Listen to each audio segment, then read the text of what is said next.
Linda! Linda! Where did you get a degree from? No, your English degree. Really? You should get your money back because this is the biggest piece of... Oh, hello, I'm Stephen Slate. Welcome to the first ever broadcast of Drunk News TV, the only news broadcast where we get drunker and you get more informed-er. In recent news, the United States has once again failed to rocket block North Korea. Last Wednesday, North Korea successfully thrust its rocket into space. This came after 4 previously failed attempts to actually penetrate the atmosphere. After each failure, North Korea has stated, that usually doesn't happen. Maybe we can try again after I get some more sleep. White House spokesman for the National Security Council has stated that North Korea has committed a highly provocative act, one that it will most likely regret later. North Korea has been practicing launching rockets for years, but behind closed doors. When asked by other countries what they were doing, they awkwardly replied that they were merely cleaning their rockets.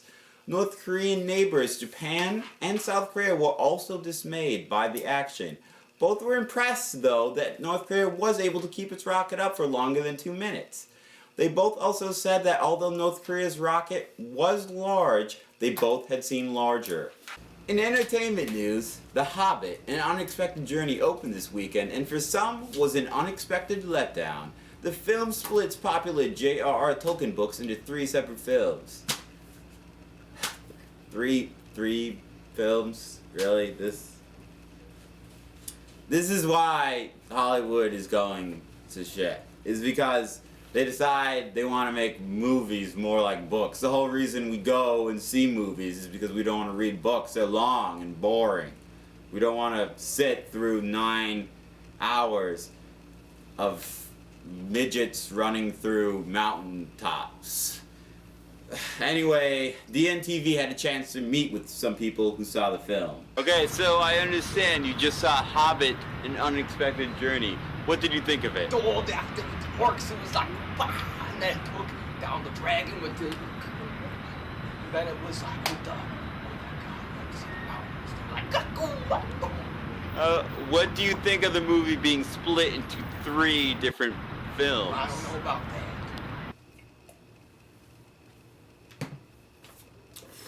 Oh, this Kentucky whiskey. This is stuff. And in other news, President Obama and Speaker of the House John Boehner had a meeting discussing the fiscal cliff. They discussed raised taxes for the wealthiest Americans as well as an automatic extension on the federal debt limit. But both believe the strongest course of action is to tell China that the check is in the mail, but then make a strategic diplomatic move and not actually mail the check. Iceland has recently seen a rise in tourism. President Olaf Ragnar, not a Viking, has stated, "We've seen an extraordinary growth in tourism in the last few years." The local Icelanders deny the fact that the country is hip, but they also state that they've been liking Iceland long before it was cool, which according to our geologists was about 24 million years ago when the island was formed from an active volcano. And for a special report, we turn to our correspondent Steve Robinson, who has a report on the NHL lockout.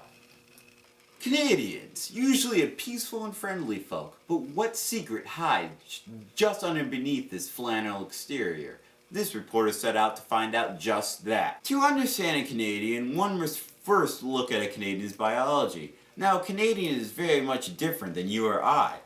A Canadian, for example, requires just three separate groups to live. These groups are hockey, maple syrup, and beer. When deprived of one such group, the average Canadian will take an influx of the 2 remaining groups. These 2 remaining groups will combine together, formulating a very volatile combustion of anger. The NHL lockout has pushed many Canadians past their breaking point. This has created in Canada a superstorm of violence. and this violence may very well spill over to the United States. And this drink of the week goes out to Diane Sawyer. Thank you for making the rest of us look that much more classy.